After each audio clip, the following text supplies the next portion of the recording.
Mesdames et messieurs, bonjour. Je suis tout à fait ravi de vous retrouver dans cette nouvelle édition dans votre émission hebdomadaire Indice, votre fenêtre sur le monde de l'économie égyptienne, sur le monde des chiffres de l'économie égyptienne. Aujourd'hui, nous allons vous proposer quelques indices, quelques nouveaux indices en ce qui concerne la performance de l'économie égyptienne.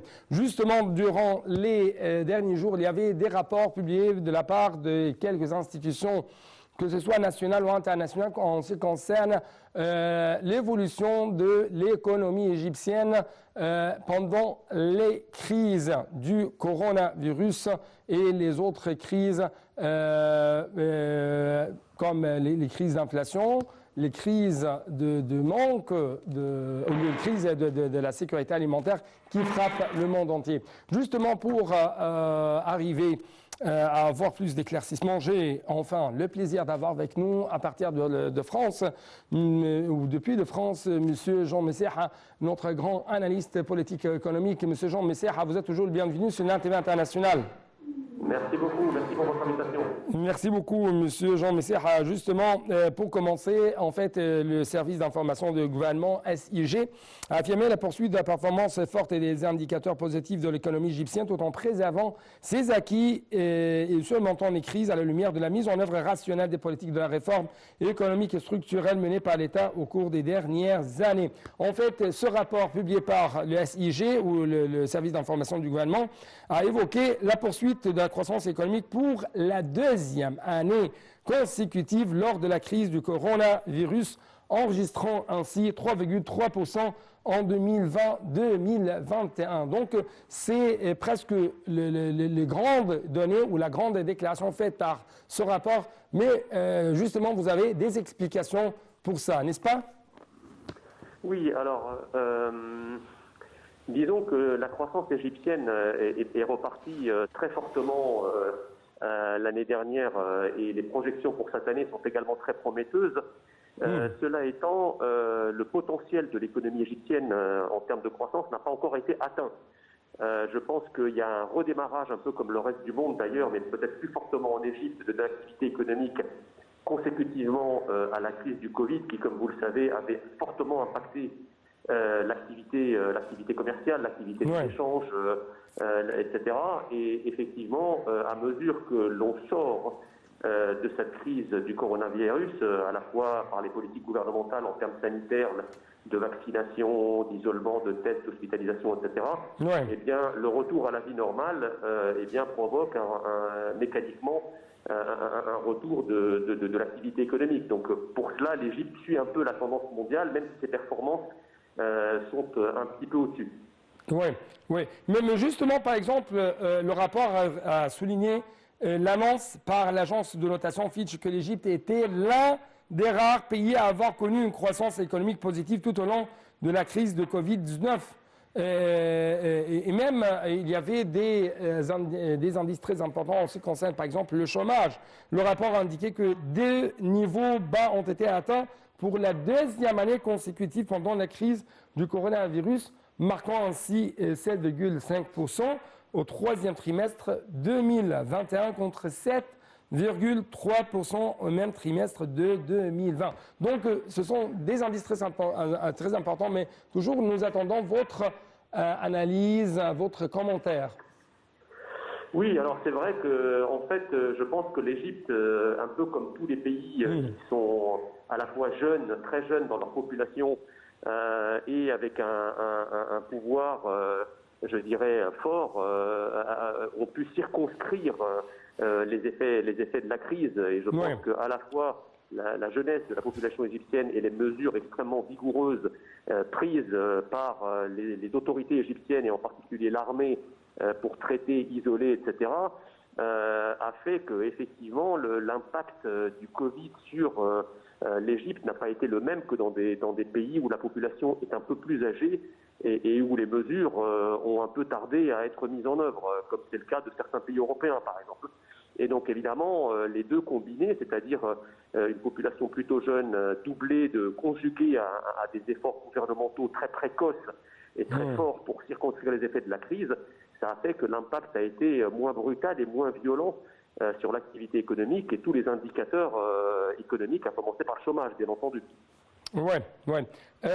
Mais à quel point vous trouvez que les grands projets qui ont été établis sur le terrain créent de plus en plus des opportunités de travail pour les jeunes Égyptiens et en même temps, on trouve qu'il y a une sorte de reprise de plus en plus forte dans des domaines ou dans des secteurs qui étaient en panne durant les 2 ans de la crise du coronavirus, comme par exemple le tourisme. Comment ça, bien sûr, arriver à donner une source d'impact plus positif à la performance de l'économie égyptienne? Écoutez, c'est très simple. C'est-à-dire qu'effectivement, dans des économies où il y avait un besoin et un manque d'infrastructures, de grands projets, évidemment, la mise en œuvre de grands investissements publics constitue non seulement un véritable appel d'air, mais constitue également un puissant moteur pour l'activité économique dans son ensemble. Je veux dire, la science économique a démontré depuis longtemps, dans diverses théories, notamment la théorie de la croissance endogène, que l'investissement public a un effet accélérateur et un effet dynamique sur l'investissement privé. Ouais. Parce que c'était un mécanisme très simple à comprendre. Quand, par exemple, vous n'avez pas de route, ou vous n'avez pas d'éclairage public, ou vous n'avez pas d'infrastructure portuaire, il est difficile pour le capitalisme privé, les investisseurs privés, eh bien, de créer des activités. L'investisseur privé arrive quand toute l'infrastructure publique a été mise en œuvre, que ce soit l'eau, l'électricité, les voies fluviales, les voies routières, les voies ferroviaires. Et donc, en la matière, le gouvernement égyptien, de par les grands projets d'infrastructure qu'il a mis en œuvre depuis l'arrivée au pouvoir du président Al-Sisi, a évidemment eu un effet d'entraînement extrêmement puissant, à la fois sur l'activité privée interne à l'Égypte, mais également ça a été un encouragement pour les investisseurs internationaux également. Ouais. Autre indice très important, il s'agit de l'inflation. Cette fois-ci, on trouve que le rapport de SIG a indiqué que la stabilité du taux annuel de l'inflation dans les objectifs de la Banque centrale a plutôt atteignant 5,2% en 2021 contre 5% en 2020. Tandis que le taux de jour le jour, TGG, s'est stabilisé à 8,25% fin décembre des 2 années 2020 et 2021. Donc, comment vous trouvez les efforts de l'État égyptien visant à maîtriser un peu plus l'inflation au sein de l'économie égyptienne? Écoutez, il est clair que le taux d'intérêt est une variable fondamentale, cardinale pour l'activité économique. Et c'est vrai que pendant des années, le taux d'intérêt élevé est une bonne nouvelle pour les épargnants qui pouvaient retirer effectivement de substantiels intérêts mensuels ou trimestriels, mais c'était une mauvaise nouvelle pour l'économie, puisque vous savez que si le taux d'intérêt permet d'attirer l'épargne, eh bien, il décourage également les investisseurs. C'est pas pareil de vous endetter pour investir avec un taux d'intérêt à 5% et de vous endetter pour investir quand le taux d'intérêt avoisine les 20%. Donc, les entrepreneurs, de manière économique, comparent toujours le taux d'intérêt en vigueur au taux de rentabilité de leur projet. Et donc, ils n'investissent que si le taux de rentabilité est supérieur au taux d'intérêt. Donc, évidemment, plus le taux d'intérêt va être faible, plus les projets susceptibles d'être rentables et donc d'être concrétisés vont augmenter. Donc, la baisse des taux d'intérêt est une bonne nouvelle. Maintenant, c'est aussi un changement de modèle, c'est-à-dire que pendant des années, l'Égypte a été, enfin en tout cas, l'économie égyptienne était une économie de rente.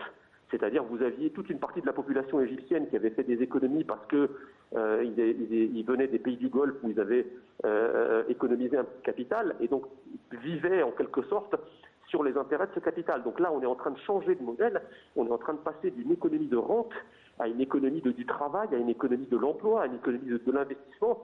Et c'est une excellente nouvelle parce que autant les pays du Golfe qui ont des matières premières comme le pétrole, comme le gaz, peuvent se permettre d'être des économies de rente, par définition, l'Égypte n'a pas de rente naturelle permettant à la population de vivre sans travailler. Donc les taux d'intérêt étaient perçus comme une espèce de rente pétrolière par un certain nombre de ménages égyptiens. Et donc le fait que le taux d'intérêt égyptien diminue c'est une excellente nouvelle pour l'activité économique. Ça va encourager les jeunes entrepreneurs, les jeunes investisseurs à se lancer dans des projets, puisque moins l'argent à la banque rapporte, et plus les opportunités d'investir dans des projets qui rapportent plus que le taux d'intérêt servi par la banque ont la chance d'arriver. Oui. Mais justement, à la lumière de ce qui se passe actuellement dans la région du Golfe, la région des pays du Golfe, vous savez qu'il y a toujours une sorte d'instabilité au niveau de la sécurité à cause des attaques lancées par les Houthis. À quel point vous trouvez que ça va changer un peu plus la situation pour l'Égypte, c'est-à-dire cette stabilité dont jouit actuellement l'Égypte représente de plus en plus un atout très attractif aux yeux des investisseurs internationaux. Et justement, même à la lumière des réformes structurelles et des réformes visant à restructurer l'environnement des investissements au sein de l'Égypte afin d'attirer encore une fois de plus en plus les investisseurs, que ce soit locaux ou internationaux. Vous savez, les investisseurs internationaux, ils sont attirés par deux choses. Évidemment, la rentabilité de leur investissement, mais aussi leur capacité à rapatrier leurs profits, ou en tout cas à utiliser leurs profits, des profits générés par les investissements localement. Et vous avez en troisième risque le risque lié à la devise, au taux de change. Et donc, effectivement, un pays qui est stable sur le plan de la sécurité juridique, sur le plan de la sécurité économique, sur le plan de la sécurité tout court, un pays qui est, comme les anglo-saxons l'appellent, business friendly, ça veut dire un pays qui est capable, effectivement, de créer un terreau fertile pour les investisseurs en les sécurisant, en leur permettant non seulement de gagner de l'argent, mais de faire ce qu'ils veulent de leur argent une fois qu'il est gagné. À partir du moment où vous avez aussi une politique monétaire, une politique budgétaire qui sécurise la problématique du taux de change, et en ce sens, le taux d'intérêt dont on a parlé il y a une minute contribue dans ce sens, eh bien, il n'y a aucune raison que les investisseurs internationaux ne viennent pas profiter des opportunités d'une économie dont le potentiel reste très élevé comme l'économie égyptienne. Oui. Donc, M. Jean Messeha, je dois vous remercier infiniment pour votre temps, pour votre éclaircissement. Je vous en prie. Merci beaucoup. Merci à vous. Merci à vous, M. Jean Messeha. Au revoir, monsieur. Au revoir. Donc, c'était M. Jean Messeha qui vient de nous parler depuis la France. Et bien sûr, il y avait des éclaircissements très profonds de sa part en ce qui concerne la performance de l'économie égyptienne. Justement, dans les prochaines minutes, nous attendons une autre intervention depuis, encore une fois, la France, mais de la part d'un autre analyste. Il s'agit de monsieur au docteur Imam Khalil, économiste, spécialisé même dans le domaine de la planification de développement durable. En fait, durant les derniers jours, on trouve que la Banque mondiale a prévu une hausse de la croissance de l'économie égyptienne à 5,5%. Si je peux dire ça, lors de l'exercice de 2021-2022. Il y avait des raisons qui ont été relancées ou même proposées par le rapport de la Banque mondiale à cet égard. Par exemple, l'amélioration de la demande extérieure des principaux partenaires commerciaux, en plus de l'expansion des TIC, de l'extraction de gaz et de l'amélioration de la performance du secteur du tourisme ici en Égypte. Monsieur docteur Imam Khalil, vous êtes toujours le bienvenu et bonjour. Bonjour, docteur Hani, merci bien pour votre invitation. C'est moi qui est vraiment très ravi de vous retrouver à travers la ligne de NAL TV International et très ravi encore une fois parce que vous essayez toujours de nous donner une image plus claire en ce qui concerne la performance de l'économie égyptienne et ça à la lumière des indices qui ont été révélés justement ces derniers jours et ces derniers mois par les grandes institutions, que ce soit nationales ou internationales, spécialistes dans le domaine de financement, dans le domaine des finances. Docteur Imam Khalil, en fait, si je peux dire, l'État égyptien a souligné récemment que le rapport de la Banque mondiale a fait une prévision en ce qui concerne l'économie égyptienne. Mais justement, sur le terrain, l'économie égyptienne a réalisé une prévision plus que prévue au cours de l'exercice 2020-2021. D'autre part, on trouve que Fitch, par exemple, a dit que l'économie égyptienne, c'était l'une des rares économies qui ont réalisé une grande croissance économique, même au cours du coronavirus, au cours de d'autres crises qui frappent le monde entier. Donc, j'aimerais bien écouter votre commentaire en ce qui concerne ça. En fait, en ce qui concerne le rapport de Banque mondiale, bien sûr, ça vient dans les faveurs de l'économie égyptienne, car la performance de notre économie est remarquable, pas uniquement dans le continent africain, mais dans le monde entier. Ouais. L'Égypte représente un des rares pays qui fait de croissance économique plus de 3% annuellement, par rapport à tous les problèmes sanitaires et toute l'épidémie de coronavirus maintenant. Il n'y a que peut-être l'Égypte et la Chine et peut-être deux autres rares pays qui réalisent cette réussite économique. Je répète que l'expérience économique égyptienne actuellement fait espérer beaucoup de pays pour essayer d'imiter qu'est-ce qu'on fait en Égypte en termes économiques, politiques et sociaux pour garder notre croissance économique positive et au-dessus de 3%. Le rapport de la Banque mondiale prévoit peut-être que cette année 2021-2022, on peut même réaliser 5% de croissance économique et ça, ce sera remarquable encore une fois pour la réussite de notre plan économique et notre plan social et aussi politique. Voilà. Oui, en fait, en ce qui concerne nos plans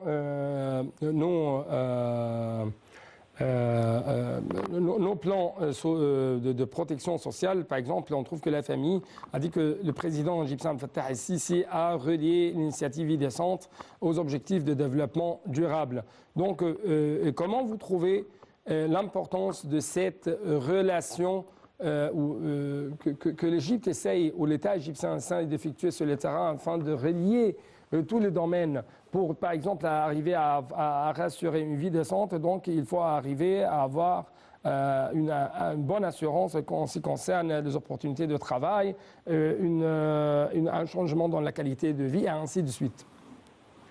Je vais dire que depuis l'arrivée de notre président Abdel Fattah el-Sisi, il a pris une stratégie très réussite de faire vraiment de projets pharaoniques sur tous les champs et les secteurs économiques et sociaux.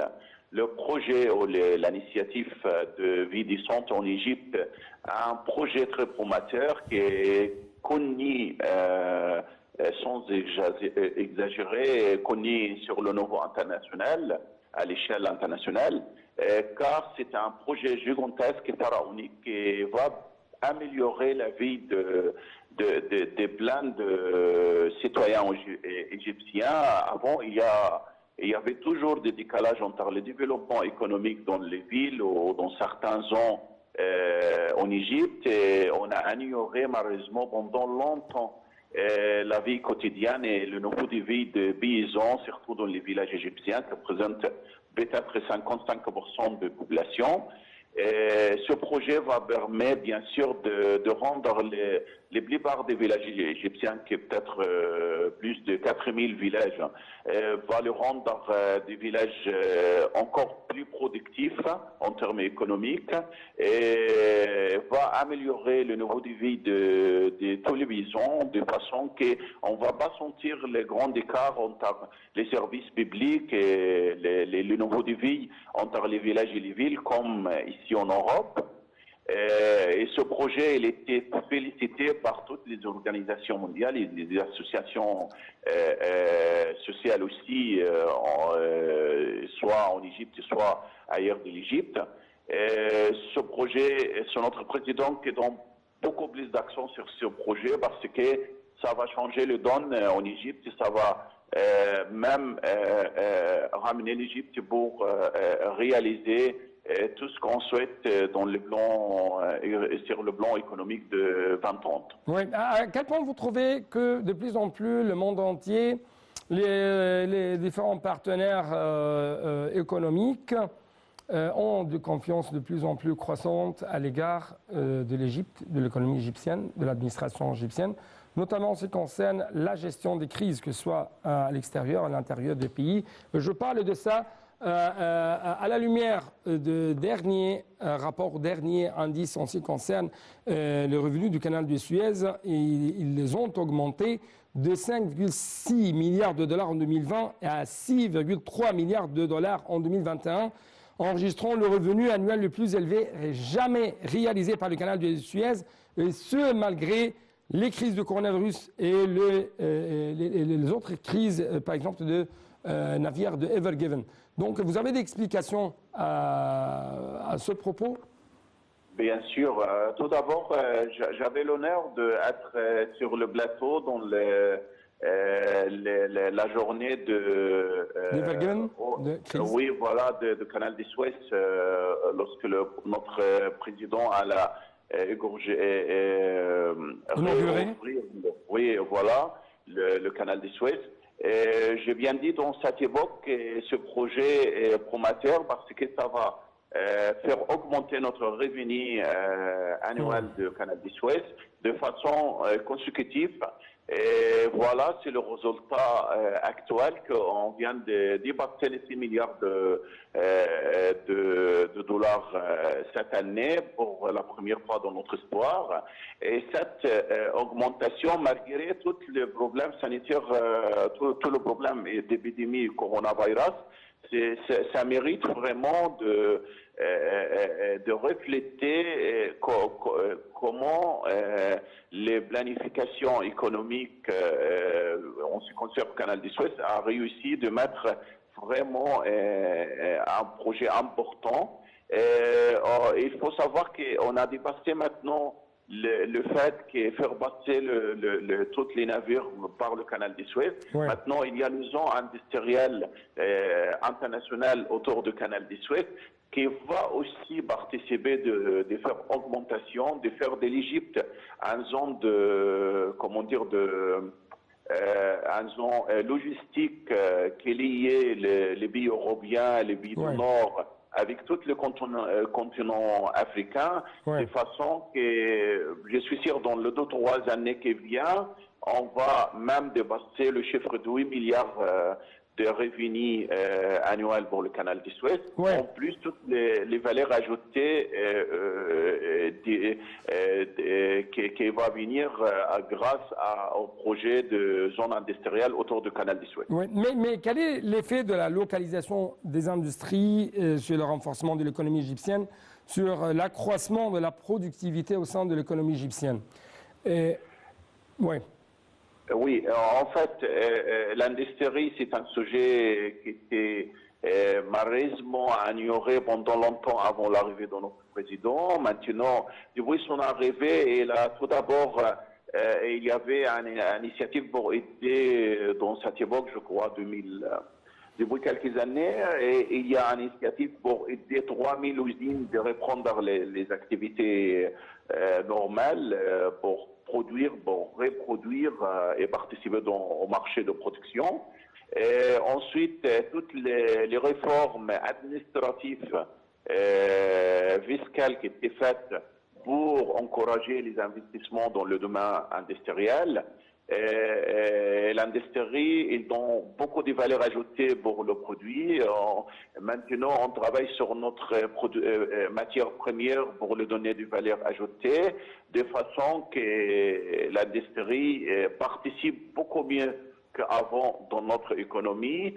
La production est bien augmentée en parallèle avec l'augmentation de productivité de certains secteurs économiques en Égypte.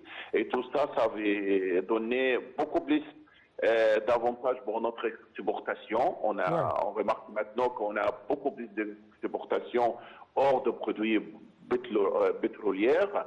Et en plus de tout ça, il y a ce qu'on appelle l'attractivité de notre économie par rapport aux indices favorables, économiques favorables. Et il y a plus d'investissements étrangers qui viennent installer en Égypte. L'Égypte, bon, peut-être les 5e année consécutive, est le premier pays en termes d'attractivité d'investissement étranger en Afrique. Tout ça, bien sûr, ça va améliorer encore plus le secteur industriel. Quand on voit, par exemple, maintenant, il y a des accords avec les Japonais pour produire les voitures entières en Égypte, surtout les voitures électriques.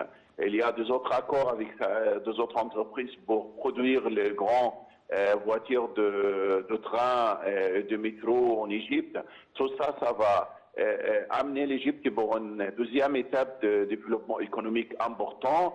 Et les conséquences sur le consommateur, sur les citoyens, on le voit très réellement maintenant, parce que j'ai dit toujours que le fruit de cette croissance économique, on le touche maintenant, même pour les familles modestes. Il y a une amélioration dans notre niveau de vie par rapport aux 2 ans d'avant. Voilà. Oui, mais justement, il y avait des initiatives qui ont été lancées par l'État égyptien sur la réduction des émissions à effet de serre et deux autres initiatives pour la transformation vers l'économie verte et ainsi de suite.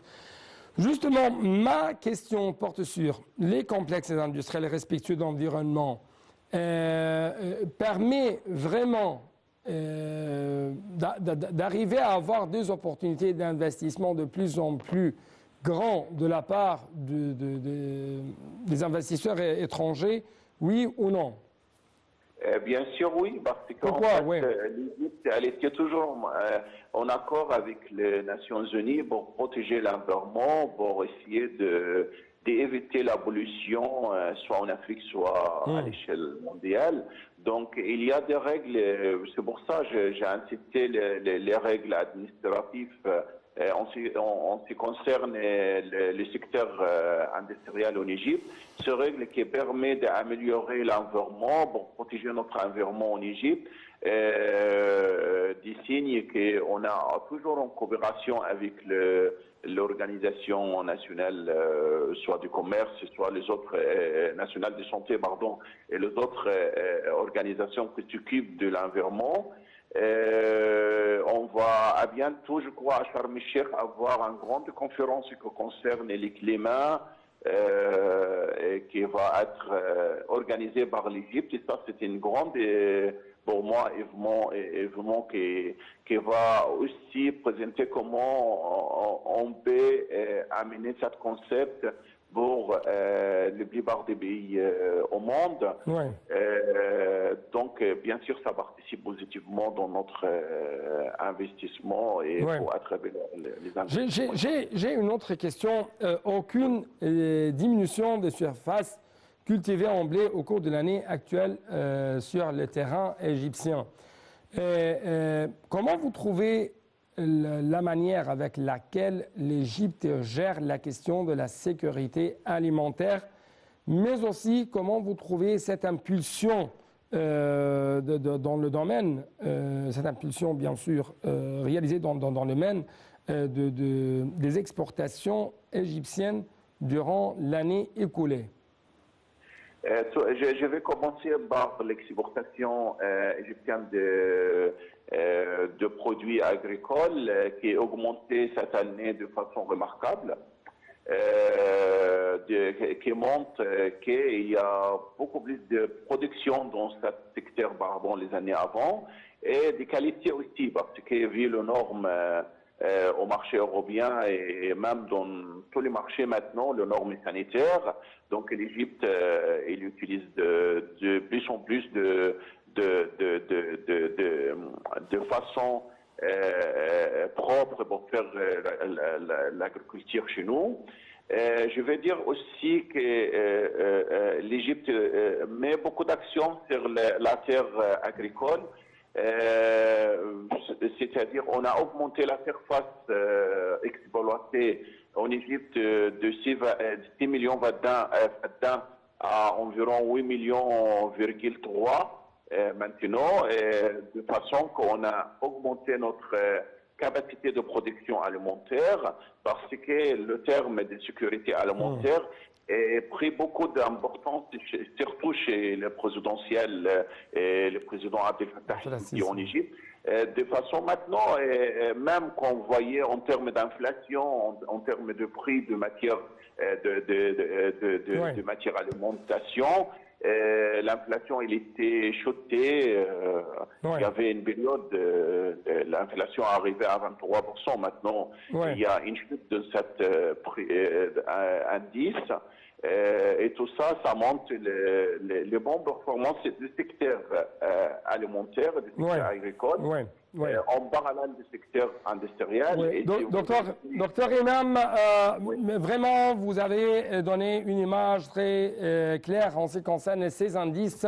Comment ces indices ont amélioré de plus en plus les performances ou révèlent comment il y a une sorte d'évolution dans la performance de l'économie égyptienne. Justement, je n'ai plus de temps, c'est pourquoi permettez-moi de vous remercier infiniment pour votre explication. Merci beaucoup.